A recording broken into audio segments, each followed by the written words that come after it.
ଶୁଣରେ କହ୍ନାଇ କେବଳ ରମଣୀ ଯୋଗୁ ଐଶ୍ୱର୍ଯ୍ୟ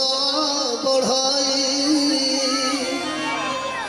କେବଳ ରମଣୀ ଥିଲା ହୁଏ ବଂଶପାତ କେବଳ ରମଣୀ ଥିଲେ ନମିଳଇ ଭାତ କେବଳ ରମଣୀ ଥିଲା ମିଳେ অলঙ্কার কেবল রমণী ଥିଲେ ভাঙ্গে সুনা ঘর তথাপি নারী বন্দনীୟ নারী নমস্য কাହିଁକି ନା ଚାରି ଯୁଗରେ ନାରୀ ପାଇଁ ଝଗଡ଼ା ଅଛି ଆଉ ନାରୀ ରହିଲେ ମଧ୍ୟ ସଂସାର ଚଳିବ ନାହିଁ। ବର୍ତ୍ତମାନ ଗୋଟେ ଭଜନ ଦେବା ଓ ଦିନକିଆ ପ୍ରୋଗ୍ରାମ କ'ଣ କରିବାକୁ ହବ 2-3 ଘଣ୍ଟିଆ ପ୍ରୋଗ୍ରାମ ନେଇକି ଏଇଟା କୌଣସି